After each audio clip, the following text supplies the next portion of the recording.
We're always looking for the technology to make the compliance side easier. And I love that Intuit's been so supportive. Like, whenever you're ready, we can help you make the switch. We can help transition your clients. You don't have to go all in one fell swoop. You can test a few clients in ProConnect and still have your Lacerte. So we've been doing that with a few clients just so we can feel like, okay, we're not ready to run yet, but we can walk a little bit, put a few clients in ProConnect and get comfortable with it. Welcome to Deduct This, powered by ProConnect Tax.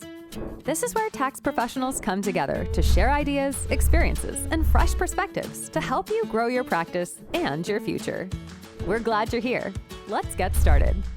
Hi, and welcome to another episode of Deduct This with Carrie and Lexi. I'm Carrie. And I'm Lexi. Today we are talking all about compliance and all the new features and things in tax software. Our guest today is someone who brings joy to accounting. She is the owner of Sherwood Tax and Accounting and one of the most forward-thinking firm owners we know. Welcome to the podcast, Kristen Keats. Thank you, Carrie and Lexi. Thanks for having me. Happy to be here. Oh my gosh, we're so happy to have you. I'm excited. We've known you for a long time, and so this is it's a fun conversation with the girls here before the holidays. It's interesting. We talked a lot over the years. And there's something that you said that I thought was very interesting that you've talked about when people think about evaluating tax software, that they often just kind of go, well, does it work or does it not work? And you like to look at things a little bit differently. So can you tell me about that? Like, it's not just about, does it work? That's just the beginning. What should they really be asking themselves? Right, because you need to find the software that's going to do the job that you specifically need it to do. So when I had a smaller practice, I used ProSeries. It worked great for all the clients that I was serving at that time. And now that I'm an owner of Sherwood Tax and Accounting, we use Lacerte. It's a level up. We also use the hosted version because we have a team in Guadalajara, Mexico. We're basically a fully remote team. And so we need that hosted version to be able to have real-time interactions with our software. And we have a lot of complicated clients, or more complicated clients than I had when I had my tiny practice out of my house. We have multi-state, we have consolidations, we have things that are a little more tricky. So we needed to level up our software, but that's something that you need to think about. Like, if you're just starting a firm, or even it's always a good idea to kind of relook at the software that you're using to make sure it's serving the clients that you not only serve now, but who's your ideal client? Who do you want to serve in the future? Oh, I like that. I like the forward thinkingness of that, of like, if I'm trying to move my practice, we were just, we talk a lot about advisory, we talk about compliance, we talk about these. So I love that the idea is look at the software for like where you're trying to go, not just where you're at. I think that's a great Absolutely. Yeah. Yeah. Because change management is a thing. Whatever you do, whenever you change something, you're going to have to look at your workflows and change it. So yes, look at where you want to be maybe in the next few years. Yeah. I love that. So you mentioned that new tax law is really the ultimate test of compliance. Expand on that a little bit. Right. So when we have tax legislation, like we did this year earlier, we had the one big, beautiful bill. Did I get it all? I think so. Yeah. Yeah. 3B. So this is right. This is really the test. And there have been years past, and not only did we have new tax law come out, we had a government shutdown. So that was super fun too. So that means everything is behind this year.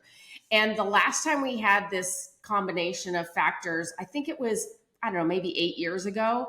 And I was on another tax software at that time. And I remember we were waiting for forms and waiting, understandably. But this is going to be the time where you're going to look at your, are the forms ready to go on time? Is it up to date with the new tax law? And I love that, like, our 2025 Lacerte already dropped, and we can tell when we log in right away. It gives us those pop-ups of like, hey, this is what changed. Hey, it'll give us like these notifications so that we're aware too. And it'll even tell us if it's not updated, like, hey, this tax law changed, so this form isn't final yet. Because a lot of times our tax software is waiting for final forms from the IRS. So not Intuit or whoever's fault if the IRS hasn't finalized their forms. And I don't even want to get to talking about the state forms, because sometimes that's an issue too. Sometimes those take months to come around. Right. And we have to wait for them. You're right. We have to wait for them so that we can make sure that they're in the software and everything is accurate and correct. I love that. It's interesting. We like to think about tax software and the technology and all that. But there is a part, we kind of talked about in the intro going in here. There's compliance still also is a massive importance, right? It's not just about moving to advisory or changing or thinking about your future of your firm. At the end of the day, there's a role that needs to be done in order to get your taxes out. You have to be compliant with everything that you're doing. And so when you think about compliance features specifically, if you kind of really narrow on that, what is the thing that matters the most to you when you think about a tax platform? Well, obviously accuracy. We want to make sure that the numbers are correct. One of the things that I also utilize a lot is the diagnostics that pop up. That can really help us because, I mean, for me, and especially when there's new tax laws like this, sometimes I feel like if I have to learn more tax law, I'm going to like forget how to drive or something because like I just don't know how much my brain can hold. It's full. And so the more I can rely on my software to be like, hey, are you sure about that? Because you did this over here and you did that over there. And it really has saved me a few times. And so that's, God bless those diagnostics. And it's something that actually as a reviewer that I require my preparers to either clear the diagnostic or address it somehow if you're not able to clear it out. So we really use that as part of the review process as well. Yeah, that's great. Okay, so Kristen, we've known you for years and we've watched you in all of your different areas in tax and just, I mean, congratulations because you built such a great brand for yourself as well as all the hands that you have in your different companies and things. You're always also on the leading edge of technology. And I'm curious, with so much coming out and changing this next year, what are your thoughts on, are you thinking of looking at something new? Are you still going to be like, especially with AI, automation, like what are your thoughts with all of that? Absolutely. I always want to look at the next thing because it's really important to me because we're talking about compliance, but we do a lot of advisory in our firm. So it's like compliance is the first step that we have with our clients. That's what they come to us for initially. And advisory is just the layer that we do on top. So yes, we're always looking for the technology to make the compliance side easier and even the advisory side easier as well. So yeah, while we're on hosted Lacerte right now, we are always, every year I evaluate, like, is it time to go to the online version? Is it time to go to ProConnect Tax? Because I love the idea of it. I'm just nervous to kind of jump off the diving board and get in there, but we're constantly evaluating that. And I love that Intuit's been so supportive. Like whenever you're ready, we can help you make the switch. We can help transition your clients. So maybe next year. And I love that. And I mean, I love that you're honest too. You're like, I love our software, but I'm always looking. And so, people think, oh my gosh, it's too late in the season to start shopping. But like, you have a different perspective. You're always looking, right? Like, can you talk a little bit? Yeah. Talk a little bit about that because some people think, oh, it's too late. Like, what's your advice on if you're looking to potentially go to something different or adopt a new technology or things like that? Well, we have a philosophy, my partners and I in our businesses, we have this philosophy we call crawl, walk, run. And so crawl means we just kind of like ease into things. So one of the things that actually Intuit recommended to me was you don't have to go all in one fell swoop. You can test a few clients in ProConnect and still have your Lacerte as just like that warm blanket that you can always come back to, but have things in ProConnect. Now, the trick is you got to remember which clients are in ProConnect and which are in Lacerte so you don't freak out that you're like, we didn't file something. No, it got filed in ProConnect. So we've been doing that with a few clients just so we can feel like, okay, we're not ready to run yet, but we can walk a little bit, put a few clients in ProConnect and get comfortable with it and then get ready to move over. Smart. And the great thing is that the interface, like one of my tax managers, I thought she would be the most like resistant to change. She was very comfortable making that switch and just being like, well, the inputs look just like Lacerte. And so like, obviously it's going to be a little bit different. So that gave me comfort that like, okay, when we're ready to make the switch, it won't be this huge change management on our side that we have to do. Yeah, for sure. I think that's smart. It's interesting. I was actually surprised by this years ago, and I've heard about it pervasively since. I have heard about tons of different companies or different firms using multiple pieces of software for different clients. It never occurred to me that people would do that. But I do hear about it more and more and more. And I guess that makes sense that some of them might just be testing it, but others just find that there's some software that they've done is great for a certain type of client and others is great for a different one. And so I love that advice. And it's been interesting. I'm gonna steal that from you, the crawl, walk, run idea, because we use it all the time in our podcast. But it's not even just for switching software. We've talked about people everything to advisory, people trying to figure out their work-life balance, people not firing clients, but trying to find their ideal client.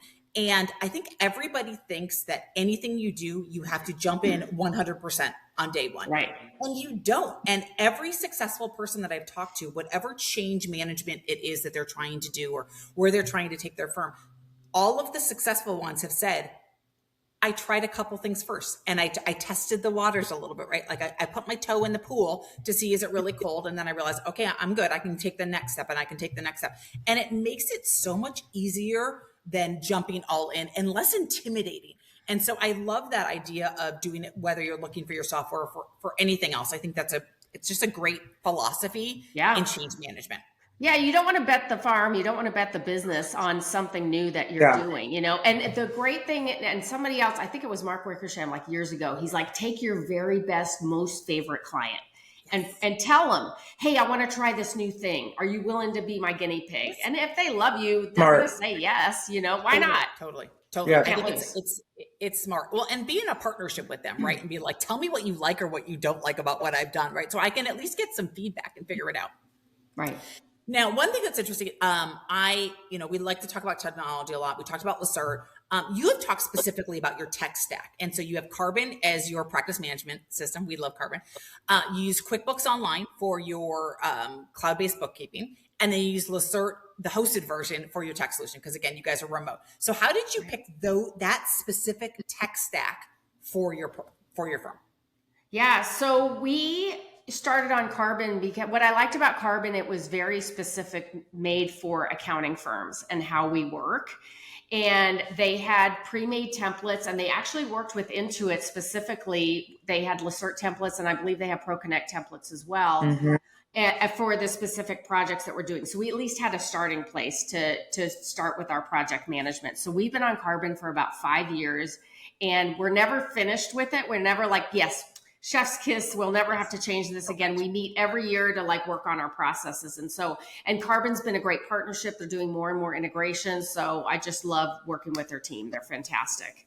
So sorry, what was the other? Well, and for those listening, Carbon is your practice management. And practice management and integrates project fully. Management, Yeah. Right. And what it does sorry, go ahead. Sorry.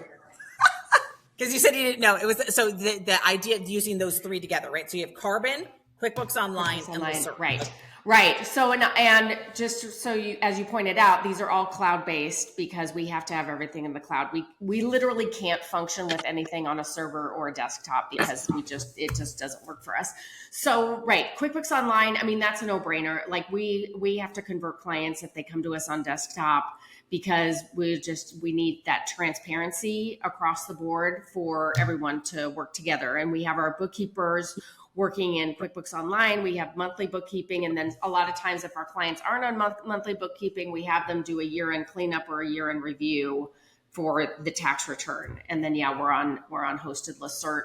I bought this firm in 2020, which was an awesome time to buy an accounting firm.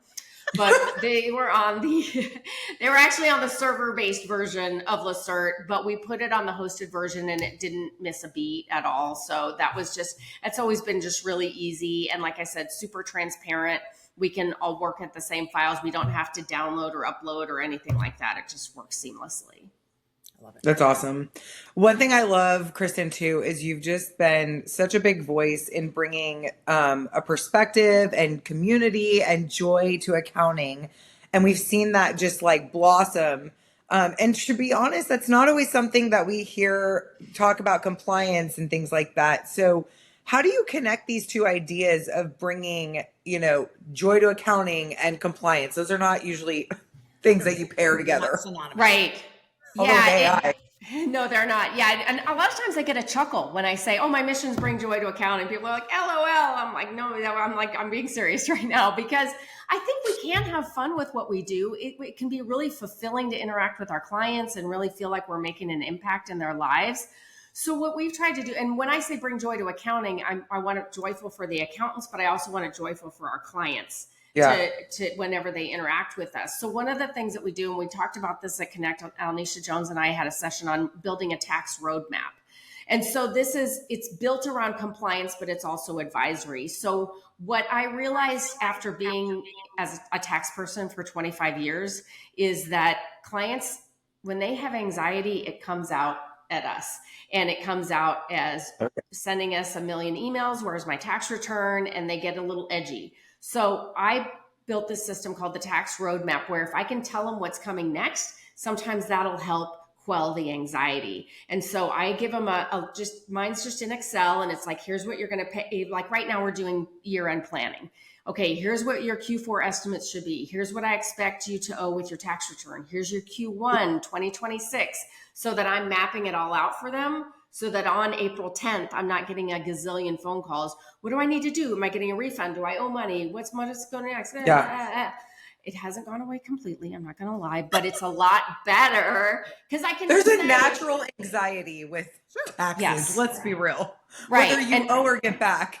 That's it. And we're at year end. So like the anxiety starts bubbling up a little bit at year end as well, because people think, oh, I need to do something by the end of the year. And sometimes you do and sometimes you don't. But if we've talked about it all year long, then we're not having any surprises now. We're not going to have any surprises when we file your tax return, unless you don't tell me anything, which that sometimes happens.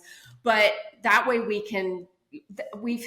it takes a little while for clients to get used to it and get in the rhythm. But once they do, they're like, oh, this is so much better. And they just love the communication. I mean, that's like the number one thing I hear when new clients come to me.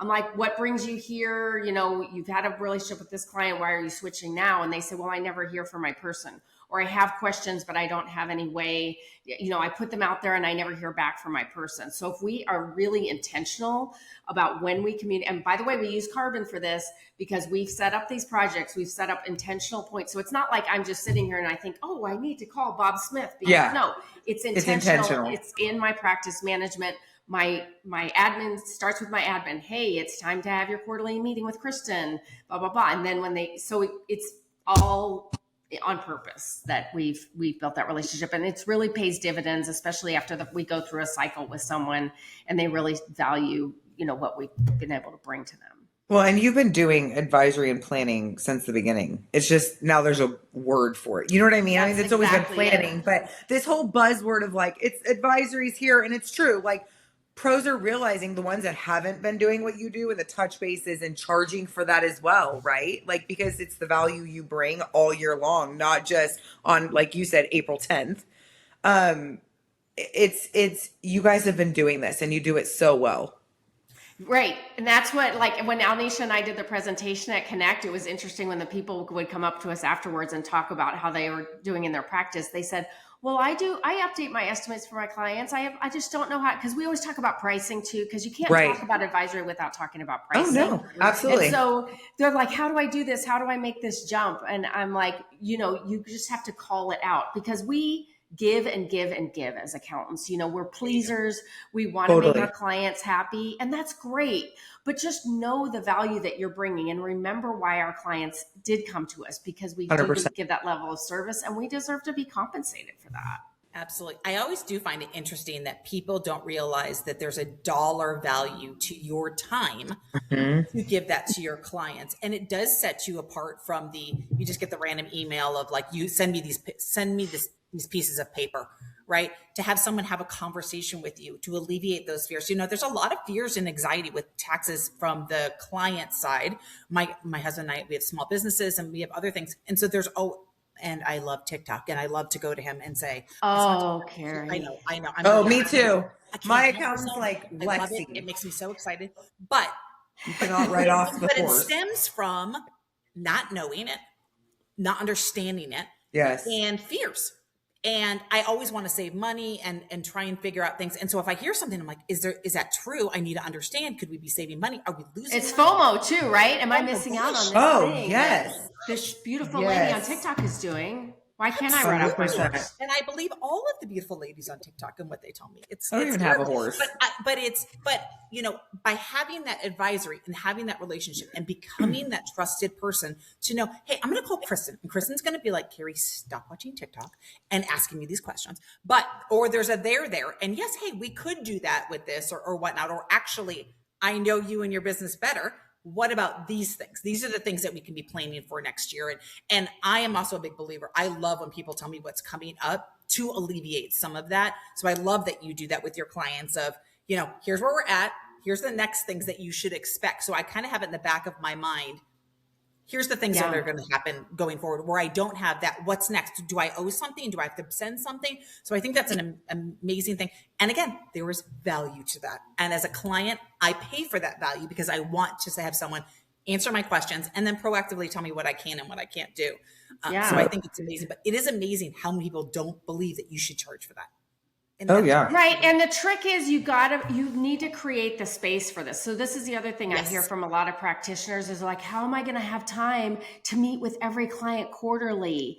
And I'm like, you know what we had to do? We did this about 3 years ago. We really evaluated our client base, and I'm saying client by client by client. And we let the clients know. I sent a video that was way too long, but it was like 20 minutes long. It was ridiculous, but we did an email. Oh my gosh. Oh no, it was terrible. But I really wanted people to understand how we're making this shift in our business and how it would benefit them. It's personal. Yes. And so we're 3 years later, but we did come on the other side, but it is a scary thing because you have to create the capacity, and the way you create it is by changing how you charge your clients. But let me tell you, the new clients coming in love that they're not going to get a bill for me for answering an email question because I don't bill by the hour. They love that it's all baked in, and they love that there are specific touch points. And honestly, for those people that I have clients who will say to me, I have so much anxiety about this. I dread it. You know, I dread even talking about this stuff. And so it's almost like a little accountability too, that it's like, okay, well, it's June 15th is coming up. I'm going to have the meeting with Kristen. And so, like I said, it usually takes a cycle of us going through it that it kind of starts to quell some of that. Yeah. I agree. So we are almost upon tax season again. I don't know. That's insane to me that this year flew so fast. So what's one thing that you think firm owners should prioritize as they think about starting this next tax season? I think what we just talked about, honestly, I think we should think about, so my word of the year for 2025 was intentional. And I think that it's been a great year, I think, because of that, because I'm a person, I say yes to everything, and doesn't always serve me. So that's why I wanted to be intentional about what I'm doing. But I also want to carry that into 2026 and be intentional about, what do I want this to look like? What did I like about last year? What did I not like about last year? What do I want to bring in, and what do I need to let go? And what I even ask my team, right now is the time. If there's clients that don't appreciate us, don't value us, are not nice to us, this is when they have we're not being mean to them to say we're not a good fit anymore. This is the time to evaluate that client base and look at your ideal client profile. This is like, who's your favorite client? Who are the clients that you want to serve? Because guess what? It's really funny because a lot of firms will shut down marketing and won't take on new clients during January, February. And I know it's hard to onboard. My admin team will hate that I'm saying this right now, but that's when new clients are looking for preparers. Like right now or in January, that's when it's on people's minds that they want to make a switch.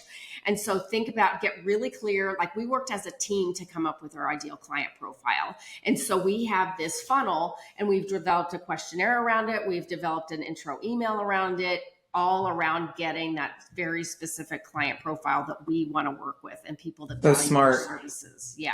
It's so smart. Intentionality is super important. Just don't take everything that comes in the door. Don't be reactive. Don't just jump when a client, says jump. This is the nice thing about having these scheduled things. It's like, they can email me. I'm not just going to feel like I have to always respond to every email. I'm going to be like, that's a great question. Hey, we're meeting next month. Can you add that to the list? Or I'll add that to the agenda that we'll make sure to address that. So you're not just chasing your tail all the time with your email. I love that. Well, and I love that it's the end of the year. Carrie and I, the week before Christmas, are in red and green on accident. This is hysterical.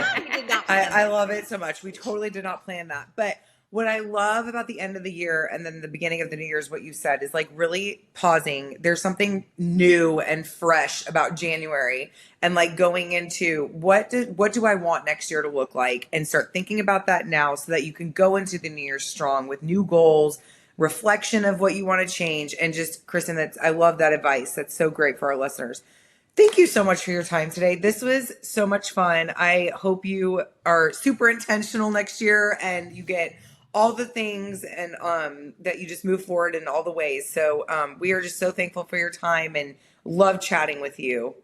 Yes. Same. This was awesome.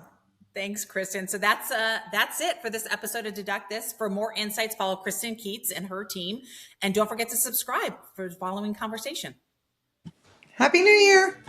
Thanks for being part of Deduct This, powered by ProConnect Tax. If today's conversation gave you something new to think about, visit accountants.intuit.com for more insights and resources made for professionals like you. We'll be right here, helping you turn expertise into opportunity.